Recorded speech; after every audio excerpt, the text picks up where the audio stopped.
Alright, this is the last set before we get the Through the Omen Path / Spider-Man set, and we have some spicy decks. We made a few small changes. Rakshas's Bargain's out, Wandering Mind's back in. This is prepping for some of the cards I'm going to try out from Through the Omen Paths. And our first deck here is against Jeskai Ascendancy combo. For those who aren't aware, Jeskai Ascendancy is a 3-mana enchantment that lets you loot every time you cast a non-creature spell, untap all your creatures and pump them. So what they're trying to do here with this is they're trying to use Emery to tap it, cast an artifact from their graveyard, probably a Mox.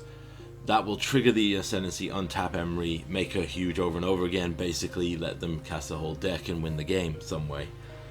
Now, they are very unfortunate though in this first matchup because we have aligned really well to deal with this. As you can see, we have 3 ways to kill in hand. So they're going to pop the Mishra's deck to dig. We find a Steel Cutter. That's another thing that could be scary here. That could be their secondary purpose if they go long form. So I'm going to shock in here and then we'll Vanishing Verse to get rid of that. We want to make sure that's gone. We'll play a Tibalt to check their hand here. There's a Vivi. That could be another way to kill you, Vivi. So this is pure Jeskai, because originally Jeskai Ascendancy was a 4-color deck using green to use mana dorks and other effects. This appears to be a brew that's using Vivi and Emery to make a loop to kill everyone, which is really sick. So let's shock in, play Emmet Selk, draw, discard. Here's our new card, the Wandering Mind. I say new card, it's one of our old school cards that's just come back. They unearth Mishra's desk. Unearth is a cast trigger, so I'm wondering why Jeskai Ascendancy didn't trigger. Or is Unearth not a cast? So we'll counter that because I'm sure it's probably a threat they can use. We are just drawing lands, so let's get this Wandering Mind down, see what we can find. Bring to Light's good. Alright, let's go in. Attack. Puts him down to 12. Let's grab the Yorion. We could actually make Valky into Vivi here that could have some funny side effects. And then we could probably have close to lethal. I think we actually have lethal, so if we were to go turn on Vivi, bring to light for a Helix. Oh no, we don't have enough mana to do that, so I think we just push pressure here. Discard a card, pass it back. I'm going to play the land, and we are going to bring to light here. I think our best bet, honestly, is just to grab the Maelstrom Pulse, take out the Ascendancy so they can't have a Miracle Draw here, because they will need both removal. They need both an Ascendancy and Emery or Haste Effect. Yeah, they don't have it, so they concede. Unfortunately for us, though, we are spec'd to go up against, is it Phoenix and Prowess, so we have Deafening Silence in our sideboard, which pretty much cripples this deck. So for those who aren't aware, their entire deck strategy requires casting multiple non-creature spells in a turn to win the game, because it's only non-creature spells that trigger the Ascendancy. So we are just going to work around this. We just need stuff that kills creatures or limits them. And let's see how we do.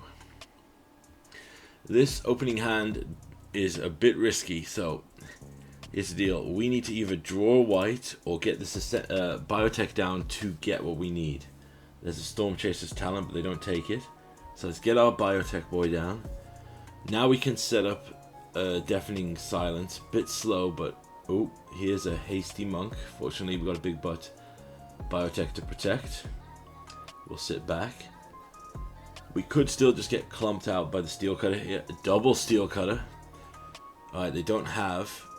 I'm going to take 3 here, pop the land token, grab the white, and now I'm going to play this land and get the Deafening Silence down. Now they can still trigger the Steel Cutter if they cast 2 non-creature spells. However, considering I'm guessing Vivi and Emery are the only 2 creatures in their deck, there's a Steel Cutter, which deactivates. So let's use this Tyrant Scorn as our 1 spell to kill that. Awesome, so let's get down Niv. Reload. We'll take, 5 cards. Wow, that's a good hit. Alright, let's discard probably another biotech here. We have lethal in 2 turns, and I don't think they can push. There's a stock up, but they can't cast another spell after this. Unless they have maybe an Emery and a land. That would give them 3 monks, so we are not out of the woods yet.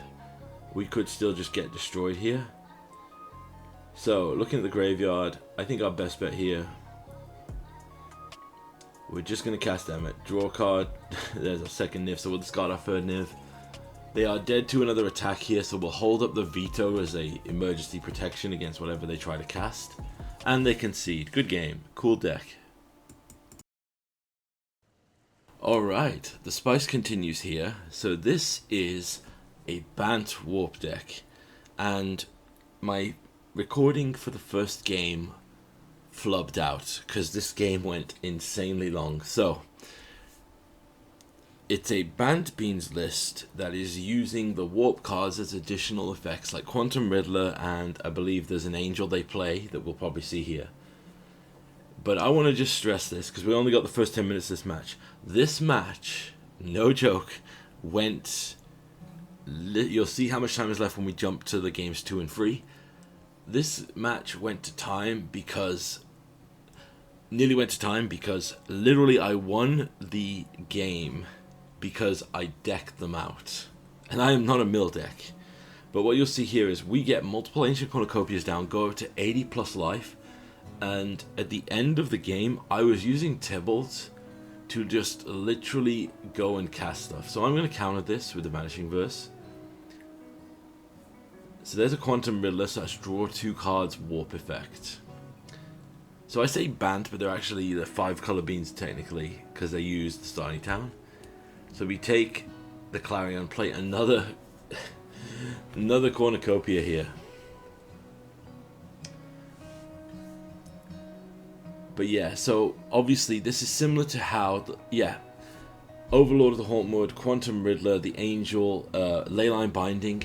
This is a Beans deck to its core, and I love it. So, wanted to highlight this because I'm trying to make a similar version with budget for the things here, just to show off how much fun this can be. So, opponent is tapping down. Starfield Shepherd, that's it. So they draw off the Beanstalk and they get to tutor for a Plains or a mana value 1 creature. They take a Plains. They have 5 mana available, so they'll play a Hauntwoods, which draws them another card. Like, I don't think for the entire... There's our third Cornucopia, so we're just going to attack it. And we're going to tap our mana here and play the Yorion. Gaining life, blinking the Ancient Cornucopias. I'm going to use this now to kill the Overlord, because it's stronger than in our board and I don't want to trade for it. We could have had the 4th Cornucopia there, but I'm going to take out the Beanstalk here, because we're trying to put a stop on their card advantage, which, spoiler alert, is really hard and doesn't work, because they literally draw 60 cards this match. There's Supreme Verdict as a board wipe, and they play the Quantum Riddler from Warp. We draw our own Cornucopia, our own Supreme Verdict. So I'm just checking here if Quantum Riddler triggers on attack, which it does not. It only triggers on ETB. There's another Beanstalk.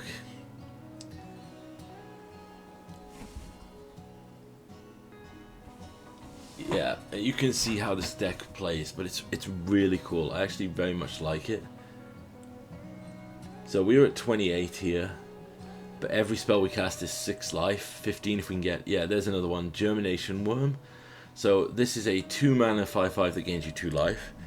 Quantum Riddler, again, they're just drawing more cards. Like, this deck is honestly insanely powerful with Beanstalk on the field.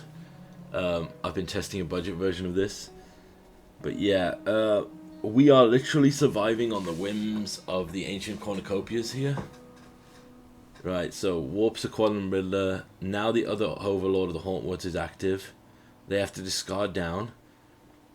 I believe it's time. We're just going to punch in, put him down to 15, and then we're going to have to hit with our Supreme Verdict.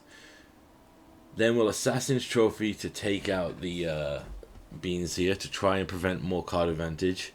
Spoiler alert, it doesn't work out. But I want to say this deck was insanely it's like felt like a really cool brew that was just being built up to. I'm going to put it this way. At the end stage of this game, there was Ugins on the battlefield, and they were Ugining to exile all their own enchantments to try to prevent them from drawing extra cards.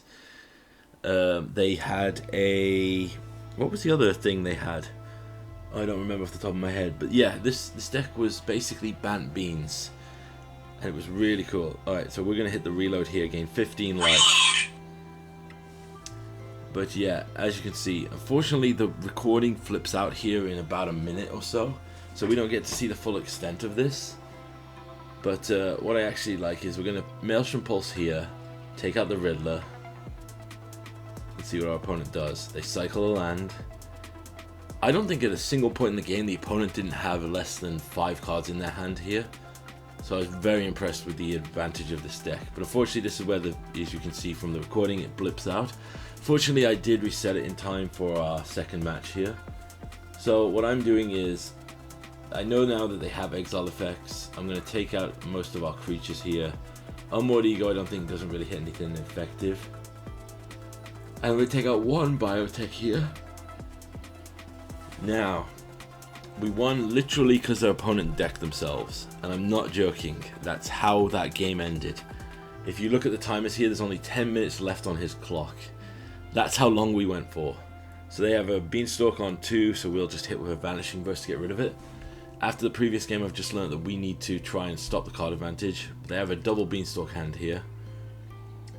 Right, I'm going to throw down the Wandering Mind, dig, take the Assassin's Trophy because it answers the Beanstalk. They don't appear to have blue at the moment. There's High Noon to try and stop us from casting his spells. But I'm not too worried about that. But what I am going to do here though is, I'm going to wait till they cast their one spell for turn, which is a Quantum Riddler Warped. Then I'm going to go to their end step. Then I'll Assassin's Trophy the High Noon here.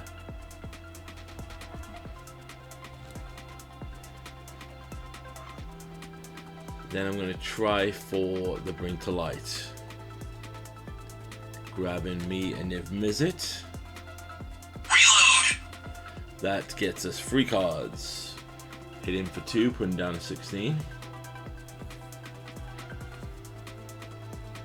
Opponent is down to 9 minutes on their clock. They have a Supreme Verdict. Play a second High Noon.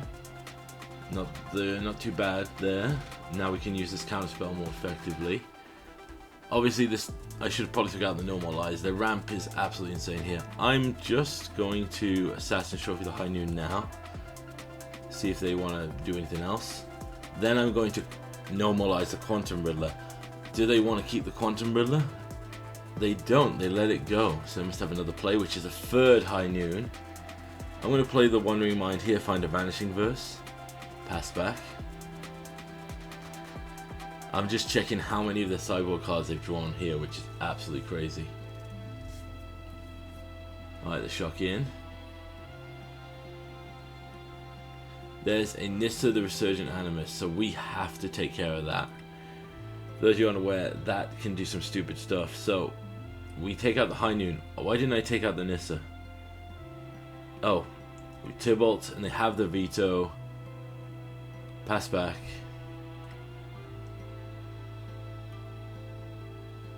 The ultimate Nissa here actually wins the game because I put too much into taking out the sideboard cards. That's on me. I was like, I have a really cool thing I'm going to do, but I decided to be cute with it instead of efficient.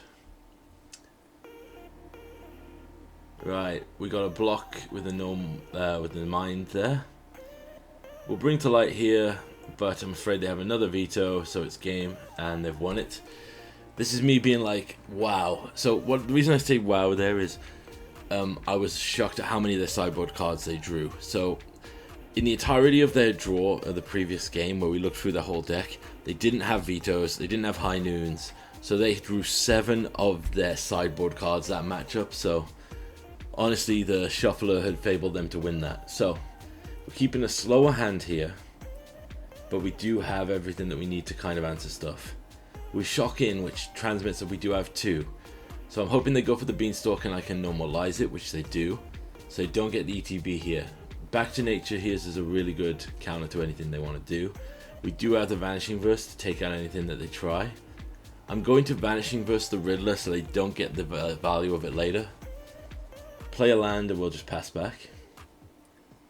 Opponent goes up to 4 lands here, goes for the High Noon, we will veto it. So that's our sideboard cards coming through. Well, we're going to pass back because we need green mana desperately. There's a Starfield Vocalist. I'm just going to keep their board clear. That's double ETBs and I don't want it, so I'm going to put Yorion into hand here and pass it back. There's a Bring to Light, but we don't have green, so let's play Yorion here. There's the Leyline Binding. There's a Quantum Riddler at full cost. Yep, and we draw no more lies. We draw black, no green, so this is getting scary. So there's our green mana, we'll play that tapped, pass it back. We're down to 6. Opponent goes for an Atraxa, but we have no more lies to counter it. I think our best bet here is to play the Supreme Verdict, and yeah, we have the Niv-Mizzet Supreme. Now, based on the entirety of their first match, I don't think they have a way to kill this. Unless they do it with combat damage, because pretty much their entire deck we saw previously, and the only real removal they had was Leyline Binding. They're going to go for the Vanishing Verse here, so I'm going to tap this and use the veto, discarding the Kolaghan's Command. Gain 2 life, go up to 8. They go for a second Vanishing Verse. I'm going to let that go. Swing in for 5, put them down to 11. We have all our spells to buy back here. Yeah. Right. I'm going to play the land, which I don't know if I should have there. But we're going to play it back and play the Patience game. So unfortunately though, it just appears they don't have an answer to our Niv-Mizzet. Supreme coming through again here. There's another Atraxa, but we can flash back one of the No More Lies, discarding the Bring to Light. Then we'll go to the end step and use Back to Nature to get back our Yorion. We won't flicker, but we have lethal, and that's game. Good game, sir. That was just a cool deck. Okay, time for some turbo matches here. This one is the bane of my existence. This one is literally the Arena Shuffler favored this guy. So there's a theory going around I'm going to talk about over this, because this is Tibalt's Trickery deck, where basically you want to counter your own spell with Tibalt's Trickery, hit something big. It's basically roulette the deck. So, spoiler alert, we lose because we win. Basically, we don't draw any of our counter spells for the entire 3 games. But what I wanted to talk about here is, someone has said this, and it's a theory that's in on Reddit that a lot of people have been talking about, is if you watch games on Arena and stuff, what's been happening is someone claims that if you throw your first game, like if you literally do nothing or next to nothing, if you mulligan to nothing, or if you do other stuff, Arena will then Shuffler will prioritize giving you a better experience because Arena doesn't want you to fully crash out. Now, that's 100% a conspiracy theory, and I don't believe it. I have seen stuff that made me think that they could be right, but obviously it's one of these scenarios where if you're looking for it, you're going to see it everywhere. And honestly, the thing that made me suspicious of it is, look at this. In our second game here, to try and find any of our counterspells or effects that could try and take this out, we had to mulligan, but our opponent got to keep a 7, and I think they got a 7 in the third game as well. But yeah, basically, this is what happens. They have the turn 2 again. Oh wait, did they have the turn 2? Yeah.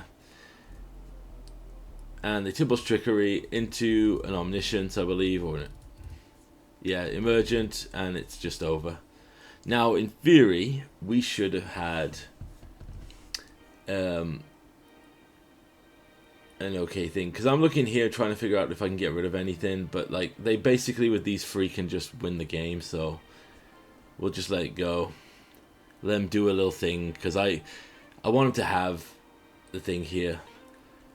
But the saddest truth of this is we run it back, and you saw there we brought in like additional counterspells for ages. We were 1 turn away there from doing anything, And this is one of the reasons why I don't believe this theory. If you look here, we didn't do anything in the second game and we didn't get nothing.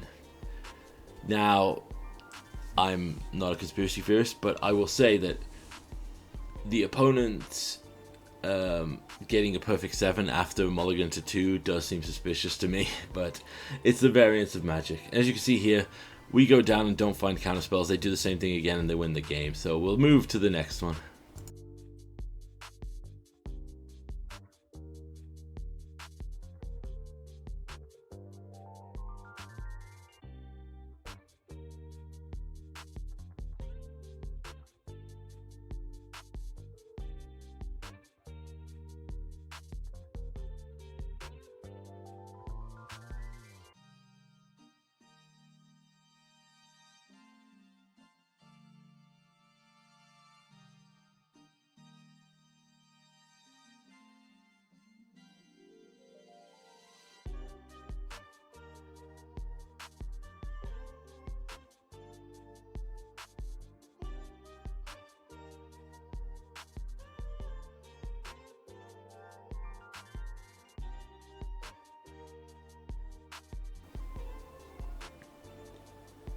Okay, we got another turbo match here. So, after the Tibalt Trickery match, we have now another hyper fast match. We don't have blue mana, so I got rid of the Tyrant Scorn. We are up against the deck that's been making a pretty big resurgence right now, and it's Boros Convoke. So I instantly recognized that with the inclusion of that. So basically, if you're up against Convoke, your goal is to kill everything you can. Novice Inspector, Knight Errant, so that's a perfect one there. Grand Xenoth, that's a scary thing. So we'll just play the Ancient Cornucopia here. We are praying basically for a opponent's tapping out to put down the Loxodon. So we need a land to cast this Supreme Verdict or we are in trouble. We don't have it, but we can use Niv here. And the 5 life gained is not insubstantial, but so they basically have to trade a creature with us here, unless they have anything scary. So we'll block the Knight Errant because it's one of the bigger. We go down to 9. They play a land. Right, Biotech, and we'll gain 2 life. And we now have another blocker here, and I'm considering making them discard on their upkeep with the K command. However, they pop the Clue. So the Cosmo Xenoth is scary if they draw a second card they could cast this turn.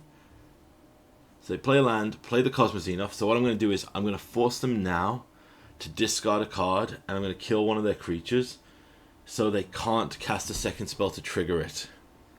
They did have a second spell there with the Epicet, the blood person, whatever his name is. Right, they're going to start pumping up their Warden of the Sky. So they clearly don't want to swing in here against our board. And we find another Ancient Cornucopia. So we'll just play that. And opponent concedes, but I don't think that was necessary. So Culling Rituals come in and Fatal Pushes. As I said before, this is essentially the same strategy you have to employ when you're up against a tribal deck. You do not let them build an established board presence. Culling Ritual is good because a lot of their stuff they'll pump out, like their 4/4s and stuff, is to reload their hand or to get them more little creatures. So what we want to do is we want to keep the pressure on. So there's a Velduran Epicure. So we're going to play a land here, tapped, unfortunately.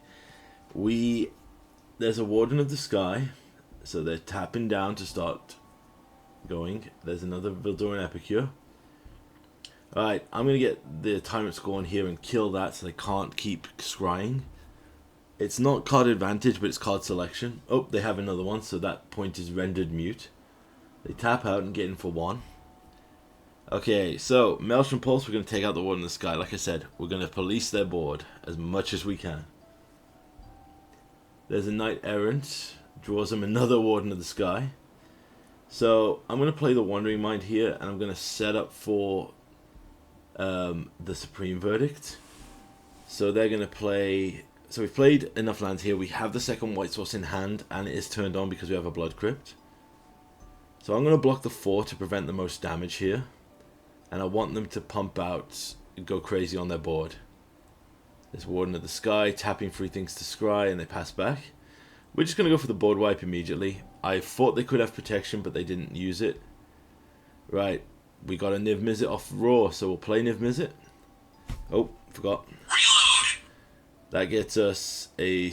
Oh, they have a Get Lost, which is great with our Biotech. I'm starting to love Biotech more when people use that. And unfortunately, they had a bad draw, so yep, we got that one. Alright, last match before the Omen Path switch, and we have a classic. Well, we say classic. I love those sleeves, by the way, those Transformer sleeves. For those who don't know, yeah, you see me playing with them there. Yep, we have Mono Red Burn, ladies and gentlemen. Time to be scared. Heartfire Hero. Well, I say Mono Red Burn, it's basically Mono Red Mice. We'll exile the Heartfire Hero so they don't have a Valiant trigger. They pump the Etchings, have another Heartfire Hero. We'll get the Ancient Cornucopia down to just get ready to gain life here. They find the second land and play the Manifold Mouse, so we are under a clock now. Right, so let's Tyrant Scorn, kill the Manifold Mouse. Then we'll go to their turn, see if they do anything. There's Emberheart Challenger.